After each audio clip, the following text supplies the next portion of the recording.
So hello, my name is Luke Osman, I am the Lukewarm Mess, and today we are doing something very different for my channel. I am coming up on my 2nd year anniversary of living here in Japan. For people that don't know, I was raised in a small town in Australia called Mount Isa, represent, and I moved here 2 years ago. I moved here June 24, 2016. Initially, I moved to Japan because when I was a child, I watched a lot of Japanese anime, and I started to have my first exposure to Japanese, being a teacher that taught us Japanese like once a week. And she was only in my school when I was like 7 years old for like maybe 2 months, but that was the only exposure to a second language or a secondary society, I guess, during my entire upbringing, because my hometown is a very small country town. So I'm so sorry, that was a phone call. But anyway, so yeah, the first place after I graduated college and university, I was like, no, you know, I really want to start to explore the world. So I thought, let's go to Japan. When I came here, I met someone that was so incredibly helpful, and they were like, you know what? You have a really good fit for Japan. You love this country. If you want to move here, like, I'll help you. You just have to find a job. And I found a job. Maybe I'll make that a separate video of how I actually moved here, but long story short, I moved here. And now I've been here for 2 years, and I wanted to make a list of the 5 best and the 5 worst things about living in Japan. I'm going to start off negative. Number 1, communication. Now, I am someone who when I moved here, I had almost no Japanese language knowledge. When I moved here, I took lessons twice a week, 2 hours a week, for almost a year. And it's still not good enough. I can read and write 2 out of the 3 languages that we have here in Japan, but my spoken is terrible. Unfortunately, that affects life so much. And a lot of people are like, oh my god, you're so lucky to live there. And I'm like, yeah, but communication is so key. Imagine a world where you step outside your door and everything is in a language that you don't understand 90% of.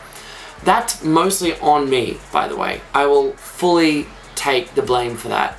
I should, if I live here, know the language and know how to read it. And I'm trying my best. But I will say that some things in this country are much more difficult for unnecessary reasons. The amount of paperwork that you need to do is obscene. Just for me even to do the most rudimentary task like pay a bill or to sign up to pay for a bill, I need to go to a ward office, which is like a council office, I guess, or a city hall, and I need to sign paperwork, which is all in Japanese. Don't even get me started on trying to send things at a post office. They print out like a 5-page thing that is all Japanese kanji, and because I'm a foreigner, that's why they do it, sadly. And you have to go through each item and make sure that you're not, like, you don't have it in there. And they don't do that to regular Japanese customers. It's just for foreigners. That's the other thing. There's a communication and kind of like a race issue. I don't know. But yeah, so number 1, communication. Number 2, a work-life balance. Now, in Japan, it is like almost heresy if you would dare leave your workplace on time, and if you would go to your workplace on time. You need to show up earlier, and you need to stay a little bit later. And if you don't, there's kind of like a complaint made against you. The same thing goes for even if you're someone like me that works in the teaching field. It's incredibly difficult to balance because you need to work so much, and it takes so much out of your life. Currently, I leave home in the morning at 7:30, and I get home at night around 7 o'clock. Of which of that, by the way, I get paid for 8 hours work. So there's a lot of time there where I'm like, what am I doing? And often you have to take work home with you to complete in the outside hours. The grilling and the structures of companies, which for a lot of legal reasons I can't discuss on camera, with my experiences and with the experiences of those of my foreign friends, they're really rough. Even the pressure that I put on Japanese staff members is excruciating, to the point where the suicide rate in Japan is incredible. It's disgusting, to be honest. And almost every week on a train, you will see someone that has jumped in front of a train, and your train will have a delay that says human interference, which speaks to the culture of suicide being an interference. But I digress. Number 3, political correctness. Basically, what I got told very early on living here is that all Japanese people have this unified opinion that there's this idea of one Japanese mind, the Japanese mindset, I guess. And it's that everyone shares this same voice and same thought process, that we are all equal and that we all need to be kind of like reserved and just follow the law and the rule. This applies to on trains, this applies to everything. This means that basically people are afraid to express individuality. And anyone that does express individuality or anything that's slightly different will be scrutinized, or you'll get the looks. It can even be something as much as talking to someone else on a train. At a regular, appropriate volume, you will get looked at. If you wear, perhaps if you're a girl and you wear a skirt, by the way, to your knees, you will get looks at you. Also, don't even get me started on girls on a train and how the fact that they have to have a girls' cabin on trains, a women-only cabin, because men are such perverted, some men are perverted enough to take photos of their skirts, that women need to be protected. Political correctness. But yes, this political correctness also runs into television and falls into censorship as well. The television here in this country is so incredibly censored. It's like at the orange scale. Like if there was like black, red, orange, yellow, green, etc., Japan is orange. The level of filtered content from the government, especially from the President Abe at the moment, where there's literally a rule where if you question a politician about something, they can say that it's like state secret, and they cannot avoid, and they can avoid answering a question because they say it's state secret. And if you ask again, you'll be imprisoned. This kind of, for me at least, falls into the line of political correctness and censorship, which I believe for this country, it's incredibly difficult to live in, especially if you come from somewhere like me, which is Australia, and we're so fucking blunt. Number 4, public transport, and specifically public transport for the commute. All the videos that you've seen on the internet where people are getting on and they're like pushed on, or people are like actually physically pushing people on, that is true, especially during the peak hours. Every morning, like I said, I leave home at 7:30. That is peak hour. My train is disgusting. I will have people that literally, there has been a woman holding a baby in the standing up section of the train, and I have seen men, salary men we call them, men that wear like the white suits, they work 9 to 5, and they come on board and they just keep pushing and pushing. They take one step onto the train, and then with the other foot they go and they lunge forward, and the whole train goes and it gets like squashed. I had to physically try to stop and help this woman, and I tried to actually push men out of the carriage, because they were crushing a woman and her baby. I don't know whether or not this is a societal issue or a behavioral issue, but I do believe that this kind of falls into the area of the work-life balance, where there's such a stress put on the employees of most companies that they feel that if they are late to work, they will be crucified. So it's complicated, I guess. Number 5, this is specifically something that I believe really affects me and a lot of people that I've known, and that is that the exposure or the inclusion of LGBTQI community members. The topic of being gay in Japan is unspeakable almost, where it's seen on television as either being something where it's two hot girls in an anime, or like a gay man being used for comic stereotypical effect. That's about the only exposure that the world here gets to gay people. Sorry, that was a bad stutter. But beyond that, pride here is incredibly sheltered. There's one small area in Japan called Nishime, which is like gay town, and it's a very small area and collection of bars where you can express yourself and you can be whatever you want. But even something as minimal outside of that area as walking down the street holding my boyfriend's hand is seen as heresy. It is the amount of looks that I will get walking 6 minutes from my apartment to the train station just because I'm holding his hand, honestly, in excess of 8 or 9 looks. And it will be... And it's this attitude where the culture and the society is not exposed to this. They are told that by heritage and by, I guess, history, that it's wrong and that it's not correct. And there's so much growth that needs to still happen in Japan, and people are afraid to do it. I have friends, Japanese friends, that their parents are so strict that they've literally said, we know you're gay, but you can't be gay, you need to find a wife. If you don't find a wife, you'll be removed from home.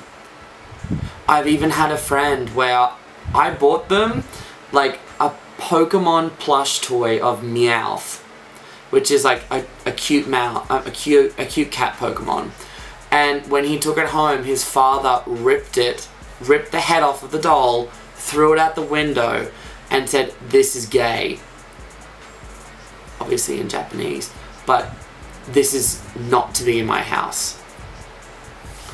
So there is still this incredibly conservative aspect to being gay in Japan and the public opinion, and unfortunately a lot of it it falls in line with the political correctness, where a lot of people feel like because it's so censored and it's not talked about, it's not actually an issue that people should make progress with, if that makes sense. But that's such an issue for me, at least. I'm very lucky, and my boyfriend's very lucky, that our families are so wonderfully supportive, and all of our friends and people, even the parents of my students at my job, are so incredibly supportive of me, and I'm so grateful for that.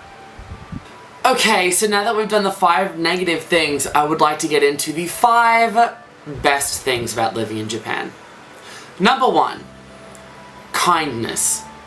Even when I first moved here, and when I was on holidays, the Japanese people are so willing in public to help you. They are so courteous to you when you walk on the street, usually. And when you walk into a store, even if you can't fully communicate like a sale, like a point of sale, they are going to go out of their way to speak to you. Sometimes this falls into like this weird category where you may speak Japanese to them and then they feel incredibly shy and then they try to speak English back to you, which is cute. It's so cute. Even the area of like, when my mom and my dad have come to visit me, my dad especially needs a lot of help. He had to have a wheelchair when we went around Disneyland, but people, like young people, even old Japanese people on a train, will stand up out of their seat for an older foreign person, because they have this saying here in Japanese called omotenashi, which there's a really bad translation of it that says that the customer is God. Basically, omotenashi means, without the bad translation, is saying that hospitality is incredibly important. And I believe every aspect of life here, from train, like service, not the actual trains, customer service, not the actual living purpose, is incredibly kind. And usually, when you meet people, they're wonderful. Number 2, public transport. Disregarding the fact that the morning commute is terrible, the train system, the bus system is incredible here. There are multiple train lines that will cover absolutely every single place, every inch of this country. Even like the small cities, the small towns. In the big, large cities like Tokyo, Yokohama, Osaka, there are multiple train lines that will connect you to even the smallest or remote area. And the walking distance between each, like the webbing of them, is not very far. So you really are at the most 20-minute walk from your station. That's incredible. Additionally, the trains are almost always on time. And I think like a year ago, there was this like international headline where a Shinkansen or a bullet train left 20 seconds early and the company made a public apology. They will leave on time because, as I mentioned before, the work-life balance puts on the strictness. Oh, I have a mail delivery. 1 second. Okay, so I got my mail delivery and yeah, basically public transport is incredible here. It's, God, it's effective. Alright, so number 3 is, what is it? The beauty of this country. And I'm talking about the traditional heritage, which includes the sheer amount of respectful, old school type of festivals that happen. Even the fact that they have so many like public holidays during the year that are dedicated to the earth, the ocean, paying gratefulness to your family and the importance of your family. There is a week of holidays here called Obon, and it is dedicated to people traveling back to their hometowns, and they are like going to pay respects to the graves of their deceased relatives. It's so beautiful. The culture is beautiful, and the country itself is incredible. If you go all the way up north to Hokkaido, it's just year-round amazing. In winter, it is incredibly beautiful. I have a video on my channel of exploring Hokkaido. Check it out if you want. It's so good, it's so beautiful. It's snowing always, and it just looks like this magical Arctic wonderland. But it's not Arctic, it's Japanese. And then you can go all the way down to the bottom and you have Okinawa, which basically is like Hawaii. You have these two extremities in this one country that is geographically quite small. Basically, this country has 4 very clear seasons. From someone that used to live in Australia where our seasons kind of blend together and that, yeah, winter's a little bit colder, but we don't really get the full effects. This 4 seasons in this country is incredible. Winter is freezing and beautiful, and even in cities like here in Tokyo, you will get snow. Maybe once. But everywhere else, you will. In spring, you will get the beautiful, like, cherry blossoms. You'll get the blooming flowers. You'll get the emergence of new life. In summer, you'll get the wet season and you'll get the humidity, but you're going to get the beautiful wildlife that comes with summer. You're going to get the beautiful picnic season. You're going to get the beautiful greenness, and you're going to get to experience that, like, beauty that spring birthed. And then autumn, it starts to die, but it dies in the most beautiful way. The leaves turn red, purple, even like this. It's not even like a brown color, it's this beautiful, rich, purpley brown mauve color. I already covered winter, but winter I love because I love being cold. Everything about this country is so beautiful. And number 4, safety. Japan is so incredibly safe. That comes like down to the level of you can leave your phone, your wallet, something in a restaurant on the table, even if you're dining by yourself, which I do sometimes. And you can go to the bathroom, you can like get a drink, you can make your order, you can get food, anything, come back and your phone, your wallet, safe. You can walk alone in the street at night time and you can feel completely safe if you're a woman or if you're a young child, which is factual, by the way, because the amount of children that I see go home on the train by themselves at like 7, 8, 9, 10 o'clock at night and then walk the street to their home, countless. It's incredible. There are no like fear of guns, no fears of like violence, and even when you go out to like the nightclubby areas, which in Australia is usually like coward hit. Is that what it's called now? I'm sorry, Australia, I'm letting you down. But it's incredible because you can go out here and you don't feel vulnerable. You don't feel like, who's gonna hit me? Who's gonna stab me? Who's gonna glass me? None of that. It's incredible. Japan. And now, number 5. The food. The food in this country. For someone, by the way, like me that cannot eat a lot of seafood, I should not like the food in this country, but I love it. I just censored myself then, because I'm trying to not swear. Because it's Lent. It's not Lent. And basically the food in this country is incredible. The variety and the sheer difference to Western culture and Western foods is amazing. Food is lighter here. The portions are smaller. I will admit that it's harder to find a really meaty meal, but everything here is so great. The flavor combinations, the sauces, the oils, not really spices, but like the flavor combinations that they use here. Yes, everyone comes here and they use something, like they want to eat something like sushi or sashimi, which yes, that is amazing. But when you try like sushi in Australia and sushi in Japan, it's totally different. And then you go into the different, like each different area in Japan, each city, each prefecture has different specialties. You go to Nagoya and it's unagi, which is eel. You go to Osaka and it's okonomiyaki, which is like an egg omelette, my worst nightmare because I'm allergic. Like, it's endless. Go to Kobe, you get the beef. That's expensive, but amazing. Like, there's so many options for food in this country. And it's not even just like you can pay the premium price for things, but there are also the cheaper options as well, where like, closer to your local train station, you'll find stores like Yoshinoya, Matsuya, or like the small like ramen chains, or the tonkatsu, which is fried pork chains. And you can get like a set meal with like a piece of meat, a small salad, a miso soup, and a plate of rice for 6, 7, 800 yen, which is like $6, $7, $8, $9, $10 maybe, $10 maximum. So like, that kind of really helps balance out the small size of kitchens, which I haven't mentioned in this video, but oh my god, the kitchens here are small. Makes cooking, for someone like me that loves cooking, makes it hard. So, that is the end of my video. I hope that you found something really informative, or at least interesting about this.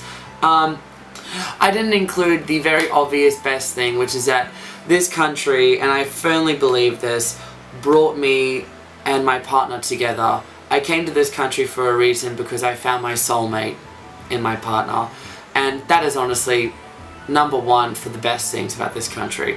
But that's not applicable to everyone, so I'm not going to include that. But I wanted to note that at the end, just in case he watches this. But thank you so much for watching. If you want to see more videos about Japan, please let me know, because I'd love to share more about this country with you. I just want to know what you want to see. So thank you so much. My name is Luke Osman, and this is, I don't know how to do a sign out without doing a makeup thing, so I'm just gonna say goodbye. That's what I do to my students when they say, Luke, Luke. I just look at them and I go,